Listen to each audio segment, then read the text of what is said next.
আসসালামু আলাইকুম। আমি আজকে আপনাদের সামনে কিছু গুরুত্বপূর্ণ কথা এবং কিছু অনুমেয় কষ্ট এগুলো বলার জন্য এসেছি। আমি একজন পুলিশ সদস্য। আমি সমগ্র জাতির কাছে একটা অনুরোধ নিয়ে আসছি এবং আমার যারা পুলিশ ভাই বন্ধু ব্যাটসম্যান যারা আছেন, আমি সকলের উদ্দেশ্যে কিছু কথা বলার জন্য আসছি। সমগ্র দেশের মানুষের সামনে কিছু কথা বলার জন্য আসছি। যারা আজকে এই নতুন স্বাধীনতা যারা অর্জন করেছে, যে সমস্ত ছাত্ররা মারা গেছে, সাধারণ মানুষ মারা গেছে, সর্বস্তরের জনগণ যারা মারা গেছে, আমি তাদের প্রতি সমবেদনা এবং দুঃখ প্রকাশ করছি। এবং আমার যারা পুলিশে যারা মারা গেছেন যে সমস্ত ভাইয়েরা, তাদের প্রতি আমার সমবেদনা, তাদের পরিবারের জন্য আমার সমবেদনা। তো আমরা নিম্নপদস্থ কর্মকর্তারা যারা ডিপার্টমেন্টে চাকরি করি, আমাদের আদেশ মানতে হয়, নির্দেশ শুনতে হয়। আজ দেখেন যে সাধারণ শিক্ষার্থীরা মারা গেছে, পুলিশ যারা মারা গেছে তারা সব নিম্নপদস্থ কর্মকর্তারা, যারা আদেশ দিচ্ছেন নির্দেশ দিচ্ছেন, তারা কিন্তু কেউ মারা যায় নাই, বা অন্য কোনো বাহিনীর কোনো সদস্য মারা যায় নাই। তো এখানে একটা প্রশ্ন থেকে যাবে, পুলিশ কেন, পুলিশ কেন হয়? Police is so called. Police আজকে দেশের জাতীয় ভিলেন। এই পুলিশ সর্বপ্রথম ৭১-এর মুক্তিযুদ্ধের সময় রাজাকার বাহিনীর বিরুদ্ধে প্রথম কাউন্টার অ্যাটাক রাজারবাগ থেকে দিছিল। আর সে গৌরবময় ইতিহাস উজ্জ্বল পুলিশের আর জাতীয় ভিলেনে পরিণত করেছে কিছু স্বার্থান্বেষী মহল। আমাদের পুলিশের কিছু স্বার্থবাদী পুলিশ কর্মকর্তারা যারা বড় বড় চেয়ারে বসে, বড় বড় জায়গায় বসে আমাদেরকে ব্যবহার করে তাদের স্বার্থ উদ্ধার করছে। আজ এতগুলো মানুষ মারা গেছে। আমি একজন পুলিশ, এর বাইরে আমি একজন ছাত্র ছিলাম। পড়ালেখা শেষ করে আমি চাকরিতে ঢুকছি। এটা আমার অপরাধ না। আমার ডিপার্টমেন্টকে কলুষিত করছে, এটা অপরাধ। আমি একজন সন্তানের বাবা, আমার 2 বছর বয়সে একজন সন্তান আছে। তো আমি একজন বাবা হিসেবে আমি মেনে নিতে পারি নাই। আমার ভাইয়েরা মারা গেছে, তা ছোট ছোট ছেলেমেয়েরা বলতেছে আমার বাবা কই, আমার বাবা কই। এগুলো মেনে নেওয়া যায় না, এগুলো কোনো মতেই মেনে নেওয়া যায় না। যারা সাধারণ মানুষ মারা গেছে তাদের পরিবারের কি অবস্থা?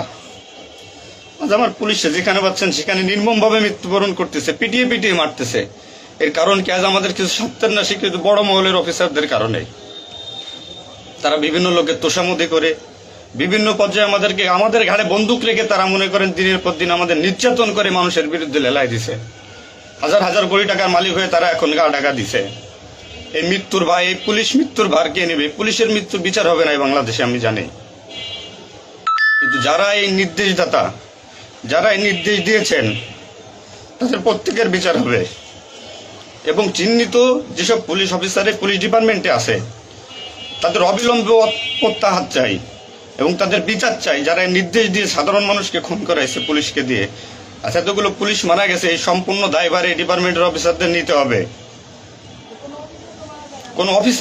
কোন অফিসার দেখছেন রাস্তায় মারা গেছে? মারা যায়নি। তারা নির্দেশ দিয়ে সরে গেছে, পুলিশকে সামনে ঠেলে দিয়ে। এটা হত্যাকাণ্ড। এই হত্যাকাণ্ডের বিচার আমি চাই। সমগ্র পুলিশ ডিপার্টমেন্টের এই হত্যাকাণ্ডের বিচার চাই। অবিলম্বে সব দুর্নীতিবাজ পুলিশ কর্মকর্তাদের অব্যাহতি দিয়ে তাদের শাস্তির আওতায় আনতে হবে। এই পুলিশ হত্যার দায়, এই পুলিশ হত্যার বিচার তাদের দিয়ে করতে হবে। আমি জানি না আমার এই কথা বলাতে আমার কি হবে না হবে, আমি সে পরোয়া করি না। আমি শঙ্কিত সেই পরিবার নিয়ে, যারা মারা গেছে, তাদের ফ্যামিলি, তাদের বউ বাচ্চাগুলো এতিম হয়েছে। তা সাধারণ মানুষ মরেছেন, আমি তাদের থেকে ব্যতীত। নির্মমভাবে অত্যাচার করছে, এগুলো মেনে নেওয়ার মতো না। আমি সবাইকে অনুরোধ করব, আমার ভাই বন্ধু যারা আছেন, আমি কোনো উস্কানিমূলক কথা বলতে এখানে আসি নাই। আমি এখন সত্যি বাস্তব কথা বলতে আসছি। আমার কষ্টের সঙ্গে বলতে হয়, আমি একজন পুলিশ পরিবারের ছেলে। আমার বাবা অন ডিউটির অবস্থায় 2012 সালে মারা গেছেন। আমি পরিচয় দিতে পারছি মানুষের কাছে, আমি একজন পুলিশের সন্তান। আমার ছেলে মেয়ে কিভাবে পরিচয় দেবে তাদের সহপাঠীদের কাছে যে আমার বাবা একজন পুলিশ? কিভাবে পরিচয় দিবে? সিসি করবে? আজ মানুষের কাছে, জাতির কাছে সমগ্র পৃথিবীর কাছে মানুষ আজকে ভিলেন রূপে পাবলিক পরিচয় হয়ে গেছে। এই মানুষগুলো, এদের মৃত্যুর ভার, পুলিশ হত্যার ভার ডিপার্টমেন্টের সর্বোচ্চ পর্যায়ে থেকে সর্বনিম্ন পর্যায়ে এর সাথে যারা জড়িত ছিলেন তাদের দেওয়া লাগবে, তাদের এগেনস্টে হবে। প্রত্যেকটা পুলিশ সদস্য আজ বাইরে বেরোতে ভয় পাচ্ছে, মৃত্যুর ভয়। এখনো অনেক জায়গায় আমি নিউজ পাইলাম সকালবেলা, অনেকে পুলিশ মরে গেছে, তার কোনো হদিস নাই। এখন অনেকে আটকা আছে, সবাই প্রাণ ভয়ে, আজ পুলিশ প্রাণ ভয়ে লুকাচ্ছে। কিসের জন্য? আপনাদের কারণে, আপনাদের স্বার্থ উদ্ধারের কারণে পুলিশকে ব্যবহার করছেন প্রত্যেকটি ক্ষেত্রে। এটা আর কেউ মেনে নিতে পারলো, আমি ব্যক্তিগতভাবে মেনে নিতে পারবো না। প্রত্যেকে দায়ভার নিতে হবে আপনাদের। আজ নির্বিকারে যতগুলো মানুষ মারছেন, আজ এই মৃত্যুর সামিলে আমি থাকতে পারতাম। চিহ্নিত করে করে বিচার হবে আপনাদের। পুলিশ কর্মকর্তারা যারা আছেন এর সাথে জড়িত সবার বিচার হবে, বিচার করতে হবে। কেউ না করুক, আমি করব। আপনারা পুলিশের গৌরবময় ইতিহাস ঐতিহ্যকে ধারণ করে নিজেদের স্বার্থ উদ্ধারের কারণে আজ পুলিশ বাহিনীকে মৃত্যুর মুখে ঠেলে দিচ্ছেন। তাদের কথা একবার চিন্তা করেননি। আপনি নির্দেশ দিচ্ছেন, নয়তো এই পুলিশ, এই সাধারণ পুলিশ, আমরা যারা আছি, আমরা কখনো এদের গায়ে বুলেট চালাইতাম না, কখনোই আমরা গুলি ছড়তাম নাই আমাদের ভাইদের উপরে। ডিপার্টমেন্টের ম্যাক্সিমাম 80% পুলিশ এখন পড়াশোনার সাথে জড়িত। এভরি ওয়াল, সবাই পড়াশোনার সাথে জড়িত, সবাই ছাত্র। আপনারা আপনাদের ব্যক্তিগত রক্ষার কারণে কই, আপনারা এখন কোথায় আছেন? আপনারা একজন বড় বড় অফিসাররা কোথায় আছেন? বেরোয় আসেন, নামেন পুলিশের সামনে, পুলিশকে সিকিউরিটি দেন, দেশের মানুষকে সিকিউরিটি দেন। আপনাদের হাতে পুলিশ বাহিনী ক্ষতিগ্রস্ত, বিপর্যস্ত, বৈষম্য সৃষ্টি করছেন আপনারা। আপনারা প্রতিটা ক্ষেত্রে পুলিশের সাথে পুলিশের বৈষম্য সৃষ্টি করে দিয়ে গেছেন। যে যার মন গড়া কথা দিয়ে এটাই আইন, এটাই নিয়ম, এটাই শিখাইছেন পুলিশ ডিপার্টমেন্টকে। এগুলো হবে না। আপনারা যেখানে যান না কেন পালাইয়ে, যেখান থেকে পলায় যান, এই পুলিশ আপনাকে খুঁজে বের করবে। এই মৃত্যুর দায়ভার আপনার নিতে হবে। সত্য কথা বলাতে অনেক পুলিশের চাকরি খেয়ে নিয়েছেন আপনারা। আপনারা সুযোগ পেয়ে স্বার্থের কারণে অনেক পুলিশকে বলে পুলিশ ডিপার্টমেন্ট থেকে বিতাড়িত করছেন। তাদেরকেও পুলিশ ডিপার্টমেন্টের প্রয়োজন। আপনাদের স্বার্থের শিকার তারা, আপনাদের স্বার্থের বলি তারা। অনেক পুলিশ ভাইরা, সাধারণ পুলিশ ভাইরা যাদের চাকরি থেকে বিচ্যুত করছেন, অবিলম্বে তাদেরকে চাকরিতে আনবেন আপনারা। এটা আমার অনুরোধ। আজ দেশে কি মুহূর্তে, মানে পুলিশকে কোন সিচুয়েশনে ঠেলে দিয়ে গেছেন। নিশ্চিত মৃত্যু, পুলিশ মানুষ নির্মমভাবে পিটাই পিটাই মারতেছে। এর দায়ভার আপনাদের নিতে হবে। প্রত্যেক পুলিশ পরিবারের যে আক্রোশ, যে কষ্ট, এগুলো দায়ভার আপনাদের নিতে হবে। সাধারণ মানুষ আপনাদের ক্ষমা করবে না। আপনারা সবাই চিহ্নিত, আপনারা সবাই এই বাংলাদেশের দুর্নীতিবাজ পুলিশ অফিসারদের আপনারা সবাই চিনেন, আপনারা সবাই তাদের চিনেন। এদের বিচার আপনাদের করতে হবে। এই বিচার চাই আমরা, সাধারণ জনগণের হত্যার বিচার চাই, পুলিশ হত্যার বিচার চাই। পুলিশ হত্যার বিচার না হওয়া পর্যন্ত আমি ডিউটিতে যাব না, আমি আমার কর্মস্থলে যাব না। অনেক পুলিশ সদস্য এখন পর্যন্ত নিখোঁজ। আমার সহপাঠী ভাইরা মারা গেছে, আমার পরিচিত ভাইরা মারা গেছে। তাদের সন্তান হাউমাউ করে চিল্লাইতেছে, আমার বাবা কই? এর জবাব কে দেবে? জবাব দেওয়া লাগবে। এতগুলো মায়ের কোল ফাঁকা করছেন, পুলিশ জীবন হারাইছে, গর্ভবতী মহিলা পুলিশকে পর্যন্ত মারে ফেলছে।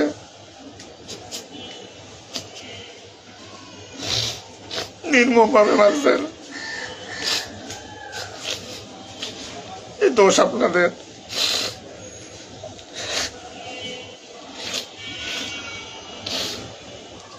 চাকরির ভয় নাই,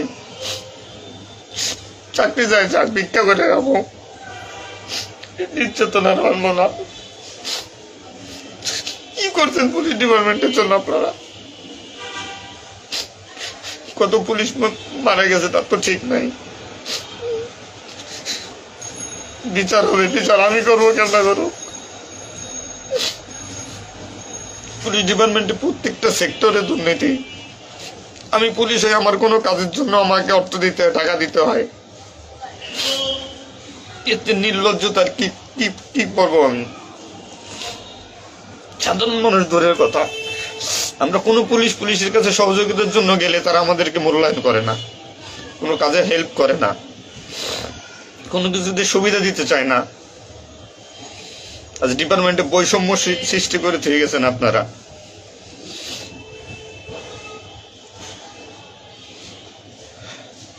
এত কিছুর দরকার হয় কেন আপনাদের? আজ আপনারা কেউ মারা যাননি, সবাই নির্দেশ দিয়ে যার যার মতো সুযোগ মতো পালাইছেন, সুযোগ মতো চুপচাপ করে বসে আছেন। পুলিশ ডিপার্টমেন্টের অনেকে আছে যারা এর সাথে জড়িত না, সরাসরি গুলি করতে চায় নাই, বাধ্য করছেন, নির্মম মৃত্যুর দিকে ঠেলে দিয়েছেন এদেরকে। কোনো কিছুই মনে করেন আপনারা। তো নতুন দিনের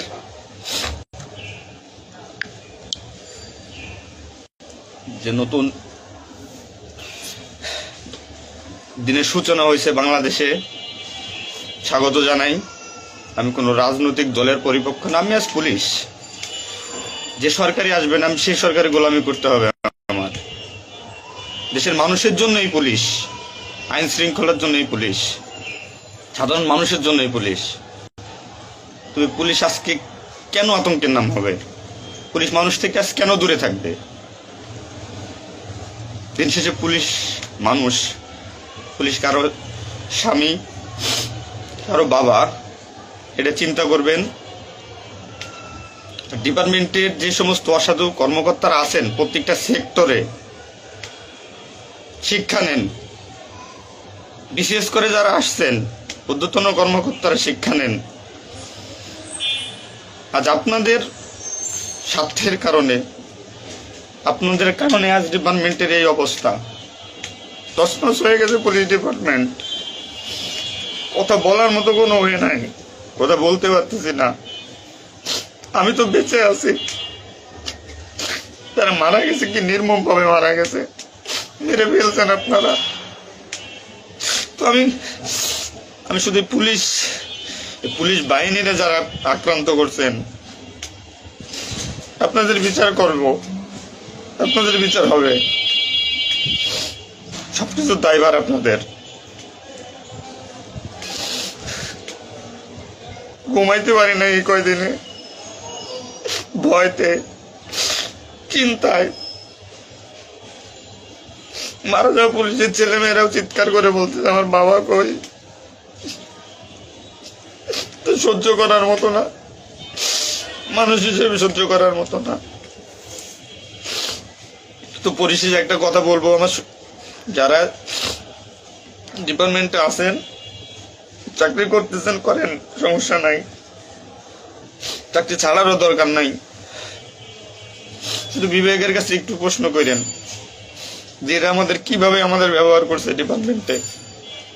যে সরকারি আসুক, আপনাদের কাছে অনুরোধ, যে আসুক ভাই, দেশে সরকার নাই আসুক, পুলিশ থাকুক আর না থাকুক তাতে কিচ্ছু আসা যায় না।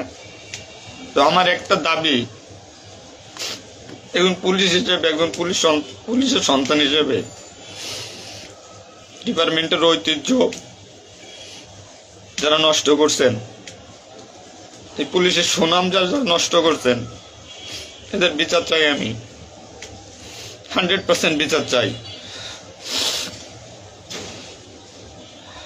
পুলিশকে যারা মুখোমুখি করে যে সন্ত্রাসী বানাইছেন, নির্বিকারে পুলিশ মারাইছেন, এই নির্দেশদাতাদের বিচার চাই আমি।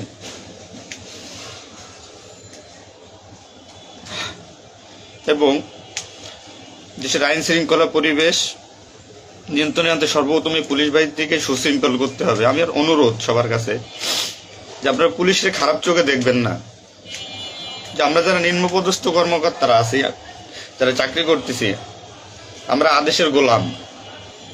আমাদের যেভাবে আদেশ দেয়, যেভাবে নির্দেশ দেয়, আমরা ওইভাবে কাজ করি, ওইভাবে আমাদের চলতে হয়। যে ভীতি, না মানলে চাকরি চলে যাবে, যাক, এ চাকরির প্রতি আর এখন কোনো নাই। তবে আমার ডিপার্টমেন্টের যে সমস্ত ভাইরা মারা গেছে, সাধারণ মানুষ যারা মারা গেছে, তাদের আমরা আর ফিরে পাবো না, হয়তো পাবোই না। তো আমার একটা অনুরোধ, আগে পুলিশ বাহিনীটাকে সুশৃঙ্খল করুন, আইন শৃঙ্খলা সুশৃঙ্খল করবেন।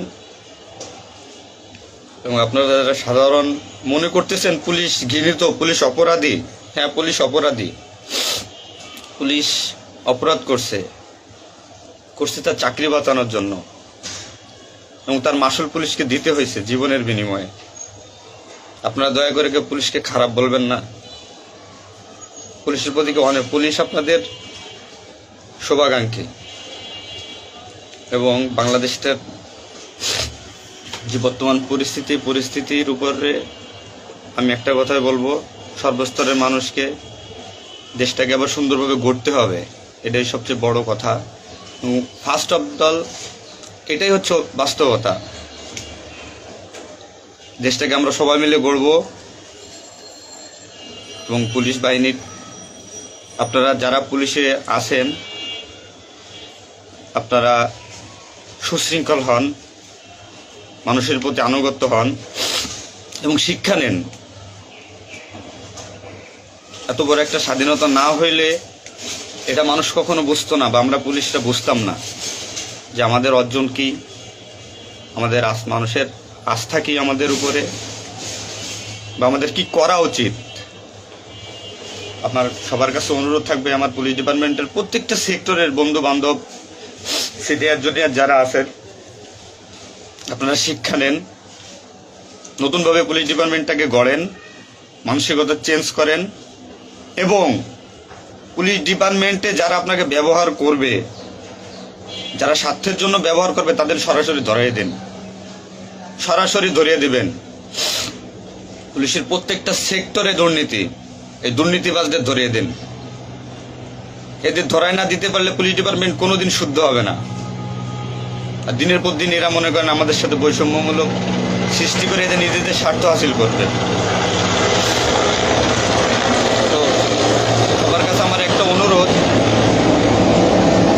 আপনারা সবাই ভালো থাকবেন আর আমাদের পুলিশের জন্য দোয়া করবেন, যাতে আমরা একটা সুশৃঙ্খল বাহিনী হিসেবে রিইউনিয়ন, পুনরায় পুলিশ ডিপার্টমেন্টটাকে আবার গড়ব, এই শিক্ষা থেকে শিক্ষা নিয়ে, যে পুলিশ কখনো মানুষের দুশ্মন নয়, পুলিশ মানুষের শত্রু নয়, পুলিশ মানুষের বন্ধু, জনগণের বন্ধু। এটা আমরা প্রমাণ করব। এই মানসিকতা নিয়ে তৈরি হন আগামী দিনের নতুন পুলিশ বাহিনী গড়ার জন্য। সবাই সবার নিজের প্রতি খেয়াল রাখবেন, ফ্যামিলির প্রতি খেয়াল রাখবেন, আমার জন্য দোয়া করবেন। আসসালামু আলাইকুম।